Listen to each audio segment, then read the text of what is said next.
everyone. Hello, everyone. This is Heather Zeiswolf, and this is the Savvy Frugal Vegan show. And this is sort of like we're doing a little offshoot.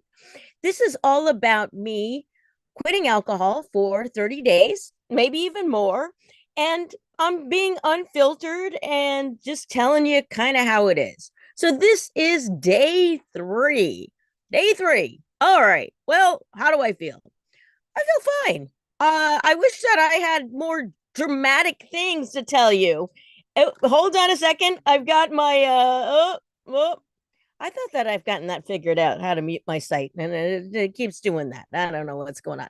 All right. Anyways, Unfiltered. Yes, that's me. So I started this journey, stop drinking alcohol, and I actually thought it was going to be a lot harder. Okay, I'm on day 3. Okay, let's just be frank, people. Okay, yeah, that's not very much time.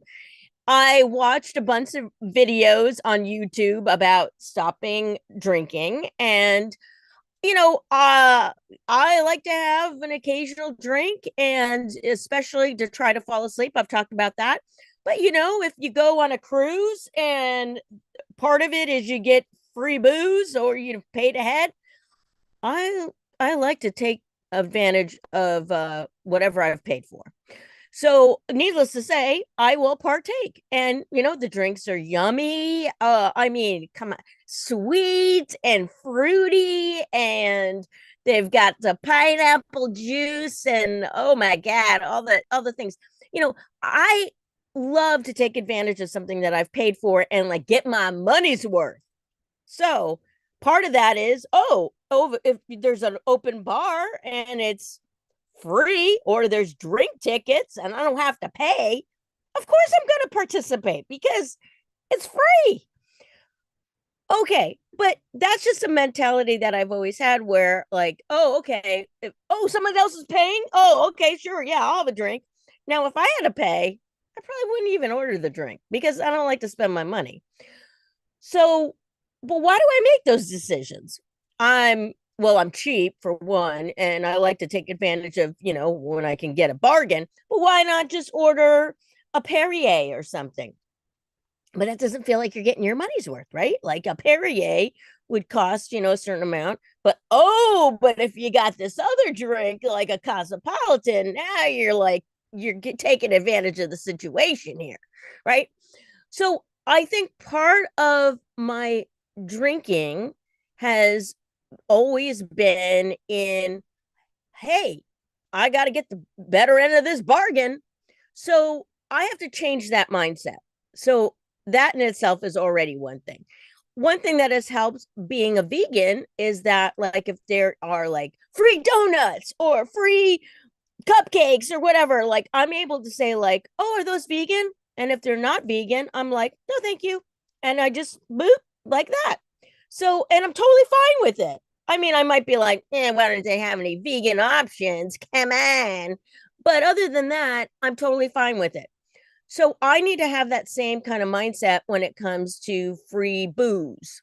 Like, oh, they're giving out free samples. Like, if it was a free sample of some like dairy cheese, I wouldn't eat it. Vegan cheese probably would. So I need to have that same mindset. So part of this whole drinking alcohol thing, I think, is around mindset for me. And getting a bargain. So day 3, I don't have any alcohol in the house. I actually do have a liqueur, a praline liqueur that I got to tell you. If you are into drinking and you want something that tastes like eggnog in the summertime, because we're in the summertime, put a little of that praline. It's like from New Orleans. Put a little soy milk and then put some cinnamon on top or some pumpkin spice. Oh my God, tastes like eggnog. Okay, well, I was gonna put that on my show, but then I thought, oh, I'm doing this 30-day thing. I can't do that anymore. But anyways, it was delicious. So I think alcohol, mindset, also sweets and delicious, because it's all about flavor, right? I say right, like what's in my head. No, you don't know. You don't know what's in my head. I'm telling you what's in my head. maybe you also have the same kind of thoughts. Like, I wouldn't drink alcohol if it tastes like gasoline, right? Right. Are we all right? Are we on the same page here? But if it tastes delicious, like it is some kind of chocolatey, oh yeah. See, I like the sweet drinks. So when I was on the cruise, they have this one. It's a white mint chocolate. There's no real white chocolate in it. There's some mint in there, but I mean, it's like a chocolate, it has a chocolate glaze in the martini glass. Okay, I think that's also part of it, right? It's that like I'm drinking something fancy. I got a fancy drink. I got a fancy glass, and it's got the fancy drizzle and all of that. And you're like, oh, you get all excited about it. So I think that it's not just about the alcohol itself. I think it's about that getting some free, taking advantage of the situation. You want to get the best deal. And because I am able to say yes to alcohol, it's not like veganism where it's like, nope, I'm going to say yes if it's, if it's being given out for free. And then there's the deliciousness of the sweet kind of drinks, the specialness of how it looks like, oh my God, put it in a pineapple and I want it. Well, you could put pineapple juice in a pineapple and I probably still want it. But it's that idea of like, whoa, it's all decorated and it looks pretty. So I've been thinking about this. Like, why would I want to even drink this up? So these are my answers. I got it. Because when it comes right down to it, alcohol, like I mentioned yesterday, if you saw yesterday, maybe you did, maybe you didn't. I can have fun. Oh, maybe that was on day one. I mentioned that. I can have fun without alcohol. Now, the other thing I thought about, why would I drink alcohol? Here's the other reason. Being bored. I don't like being bored. I actually, if I've got my computer or if I've got a notebook or a book or something, like I don't get bored. Like there's always something I can work on and be creative. It's when I have to sit there and like listening to like like maybe it's a lecture that's super boring. Actually, I would just get my notebook out anyways. But like if you're having a conversation with somebody and they're talking about sports and it's so boring, you're like, give me a drink. Oh my God. If I got to hear about golf, I need a martini. No, not a martini, a margarita. Give me a margarita. Give me 2 margaritas if I got to hear someone talk about golf.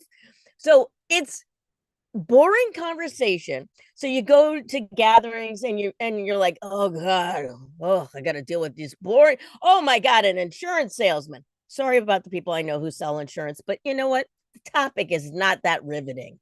Take it from me, who is an accountant. The tax code is way more exciting than insurance. Okay, well, so there's that. I don't have social anxiety, so it's not that.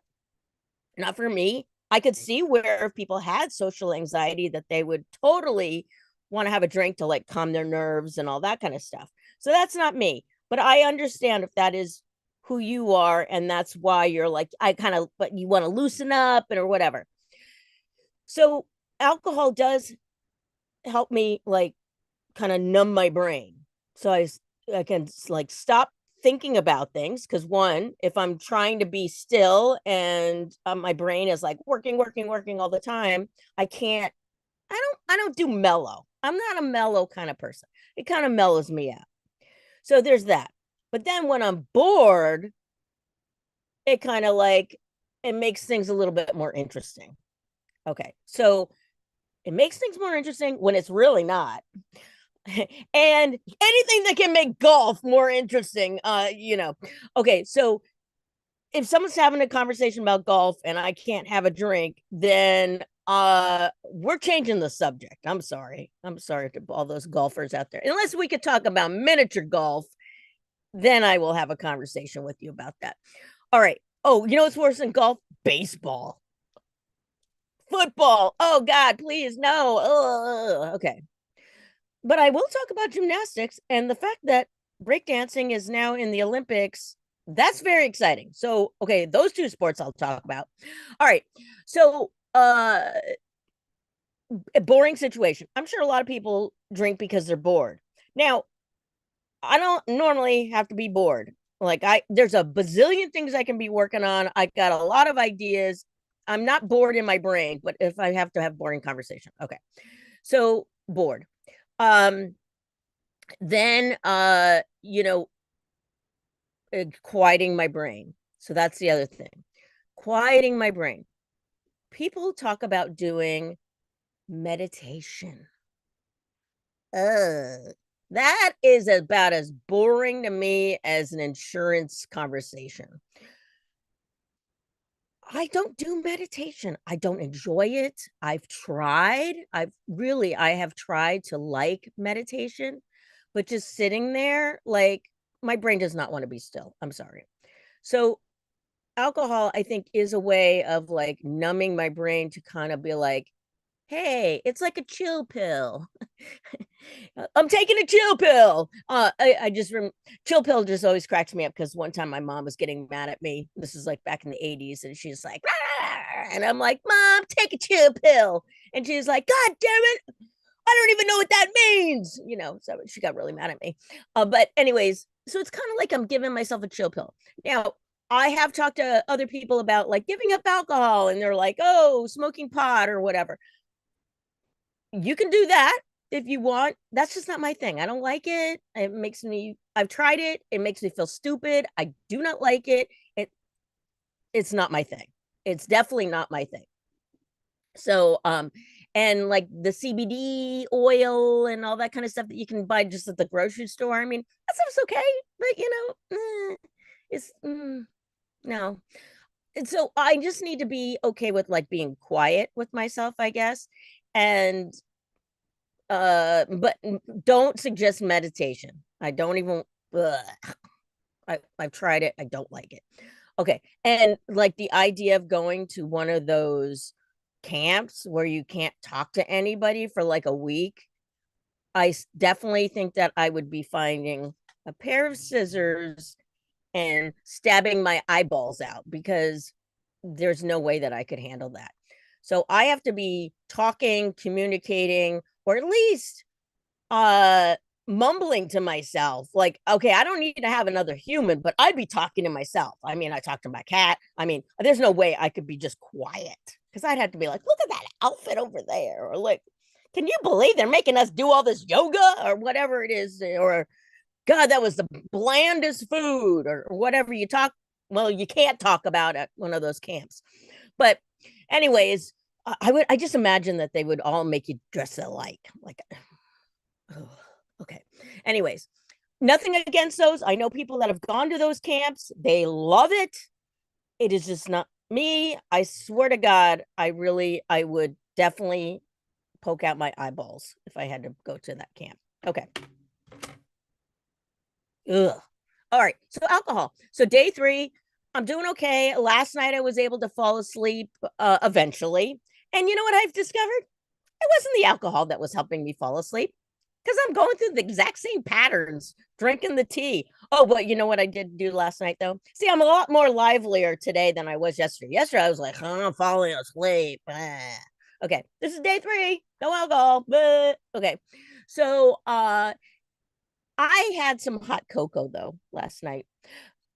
Okay, I know. I'm like, okay, giving up alcohol is supposed to be like taking off the calories, and now I'm replacing it with some other calories. But I watched a thing on YouTube, and the guy was like, hey, if you're giving up alcohol and you have to replace it with something, I'm okay with you replacing it with sugar for a little while.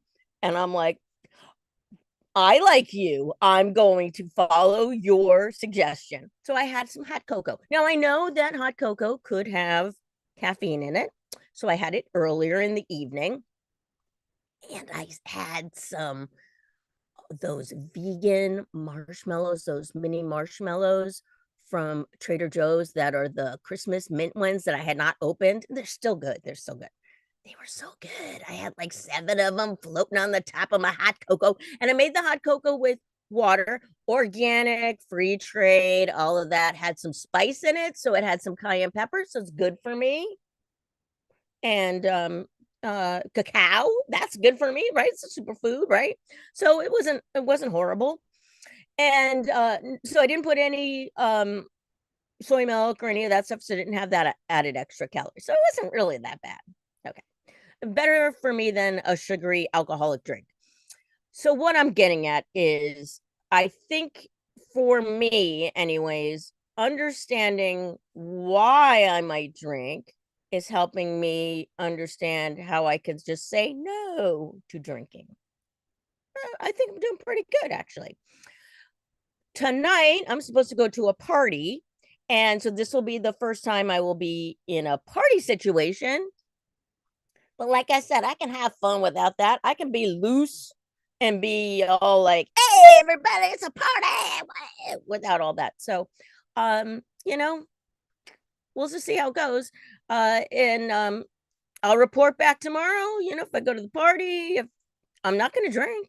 I'm driving anyways, so I can't drive. I'm not going to drink and drive. So, anyways, so I'm doing good. But you know what? I know there are people out there that are really struggling with quitting alcohol. Now, again, this is day 3. So I'm like, oh, this is a piece of cake, everybody, yeah, I haven't been in this situation. This is summer. I'm sure there's going to be an occasion where people are sitting outside in the sun and they want to hang out and then, oh, yeah. See? Peer pressure, right? So I just got to be okay with like having my seltzer, and it's not a hard seltzer. Okay, that's probably in the future. Okay, so day 3, I'm doing okay, but I would love to hear from people that have struggled with alcohol and have you on my show to talk about it, because I know there are people that are really super struggling, and I don't want to sound flippant or make it sound like, oh, this is such an easy thing to stop drinking, because there are people that are really, really super struggling with it. So, for me, I want to see a lot more change when it comes to my body, my messy middle right now that I got going on here. This little bit of weight here that's kind of gone blah, blah, blah, blah, in the middle there. And as a woman in the menopause years, getting the middle is common, and the alcohol just really does not help. And I've had friends that said like, oh, I stopped drinking alcohol and I lost weight right away. Okay. It's day 3. I haven't seen any weight come off yet, but I feel a little less bloated, maybe. Hey, this is Unfiltered. I could tell you that, right? So I'm feeling a little less bloated, and but I want to see some shedding of the weight. Okay. I did get one of those plates that jiggles, the jiggle plates, one of those metal things like that. And I've been standing on that, and it's kind of funny. It's like, so these things, I don't know if you've seen these things, but you plug it in and it's got different, there's, maybe it helps you lose weight, maybe it doesn't. I don't know. But hey, it's moving something around. So when I stand on it, I can feel the jiggle. And so I'm gonna jiggle it off, man, jiggle it off. So that's what I'm hoping to do. So besides that form of exercise, and I'm putting air quotes, exercise that I'm doing, I need to do more exercise. So the pounds are not gonna come off unless I do real exercise. I've been enjoying Sirius radio, which I have for my car, and I have some stations that I like to listen to. And on the app that's on my iPad, I've been hooking it up to my karaoke machine. Yeah. So I got a big speaker, and it's got a disco ball on top. And I've been choosing mixes that are like the Technotronic channel or the C&C Music Factory channel, going back to my roots and zipping up my boots. Okay. So I know you can make fun of me all you want, but that kind of stuff is really, really fun. Crystal Waters. I don't know if that song is PC anymore. The one about the homeless, and she's homeless. That one. she's houseless. I don't know. They might have to change the lyrics on that one. Oh, and what shirt do I have on today? Hold on. You better work. All right. Well, I better go work. So I need to get off this channel. All right. Well, thank you so much for tuning in. And this is day 3. I'm going to report back tomorrow with how it goes and see how things are in the world. And if you've, like I said, if you've tried giving up alcohol, or maybe you've battled with alcohol, you're still drinking and you're like, God, I want to get off this stuff, or please come talk to me. I want more people on the show, and I don't want to just be me yapping in the microphone. Okay. All right. I will see you on the flippity flip side. And if you do decide to take out your cocktail shaker, put something else in there. Put a little what can you put in a cocktail shaker instead of cocktails stuff? Let's see. I guess you could put some, orange juice. If you put orange juice in there, you know what? That's just full of calories. So I'm not even gonna suggest that one. Okay, I'll come up with something. But I'm telling you though, if you are drinking and you want something that is sweet and yummy, have some of that praline liqueur, comes from New Orleans, and put it in some soy milk, and then sprinkle on some of that pumpkin spice, and that it's like a dessert, I'm telling you, but it tastes like it's like eggnog. Yeah. All right. Okay. I'm going to leave it at that. All right. Thanks, everybody. You rock. Thank you so much for being here and supporting me and keeping me accountable. Otherwise,